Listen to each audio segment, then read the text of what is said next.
chrétiens du monde entier. Si nous sommes là, c'est toujours pour faire comprendre à ce monde que la Bible n'est pas un simple document.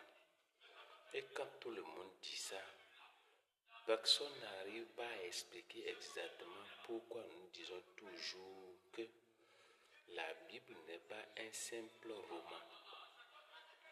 Parce qu'il y a des gens qui sont sur les réseaux sociaux qui disent cela, mais ils n'arrivent pas à apporter pourquoi cela est ainsi.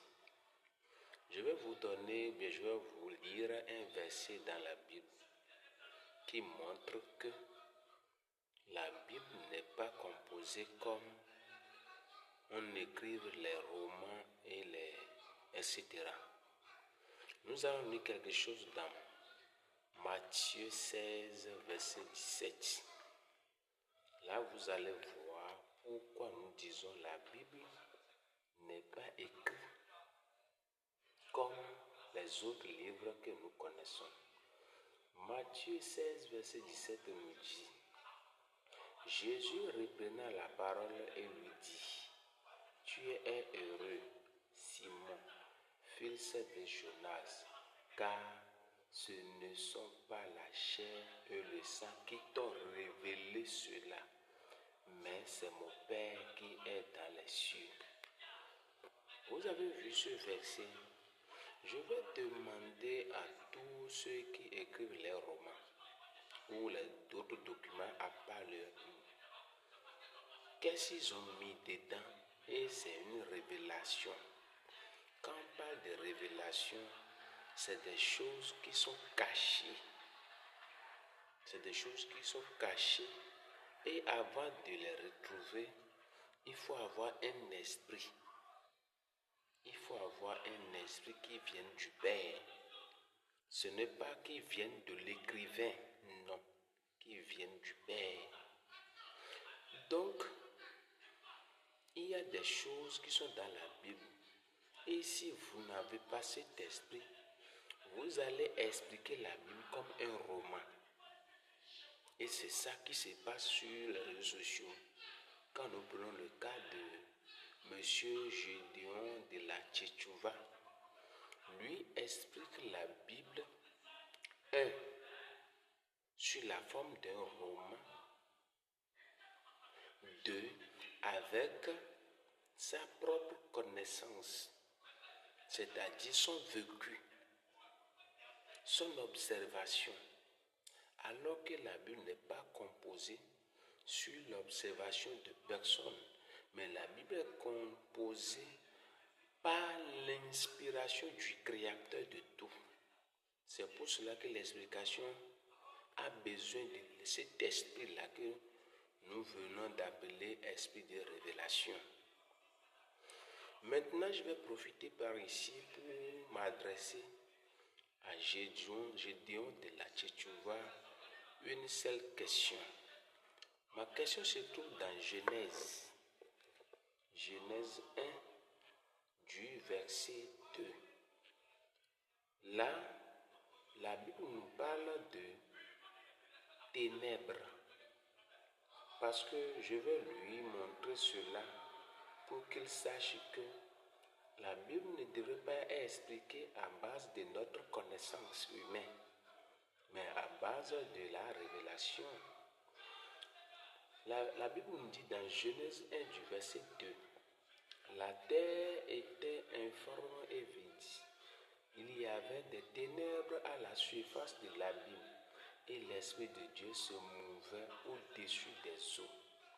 Je voulais demander à l'Esprit Saint de nous éclaircir tout ce que je viens de faire par cette vidéo. Demandez à Gédéon d'où viennent ces ténèbres qui étaient sur la terre au commencement. D'où viennent ces ténèbres-là? La ténèbre qui était là, quelle est son origine? Et cette ténèbre-là représente quoi sur cette terre? Représente quoi sur cette terre? Ça, c'est la seule question que j'ai à poser ici. Secondo, on a dit que le serpent est venu, c'est-à-dire est venu dire autre chose que ce que Dieu a dit, est venu mentir à la dame. Où les gens vont dire c'est une réalité, mais quand vous allez bien lire avec votre propre esprit, et en plus l'esprit de Dieu, vous allez comprendre qu'il y a une petite chose qui est modifiée là. Mais je ne suis pas là à cause de cela. Pourquoi je suis là?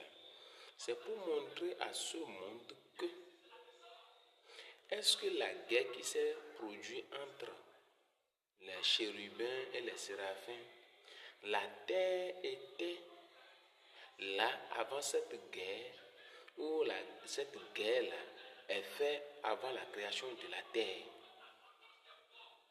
Si Gédéon lit vraiment la Bible, qui me répond à ces deux questions? D'où viennent les ténèbres dans Genèse 1, verset 2? Qui représente les ténèbres dans Genèse 1, verset 2?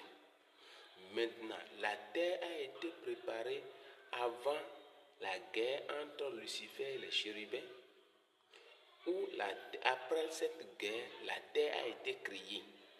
C'est ces deux questions-là pour qu'ils puissent me répondre à ces deux questions. Mes chers amis, je veux que vous partagiez cette vidéo jusqu'à cela arrive chez Monsieur Gédéon de la Tchétchouva, qui est un missionnaire. Mais je ne sais même pas quel type de missionnaire il est. Il est missionnaire de qui? Il est missionnaire de qui? Mes questions se poursuivent toujours. Gédéon est missionnaire de qui? Du Père, du Fils ou du Saint-Esprit? Il est missionnaire de qui? Il est missionnaire de qui?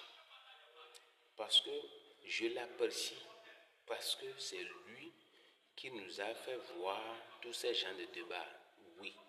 Mais quand ils se prennent comme le propriétaire de tout dans la connaissance, nous sommes là, nous suivons ces vidéos, mais nous sommes là pour lui adresser ces genres de questions pour qu'il puisse nous répondre. Mes chers amis, abonnez.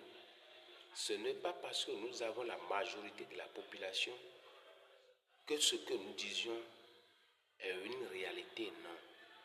Nous pouvons avoir deux contre ce monde, mais ce que nous disons peut être vrai.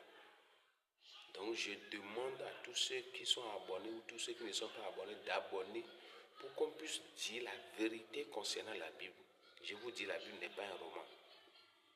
Et si la Bible ne devait pas être un roman pour toi, il faut que tu lis la Bible à base de l'esprit de révélation pour pouvoir comprendre comme ce qui s'est passé dans Matthieu 16, verset 17.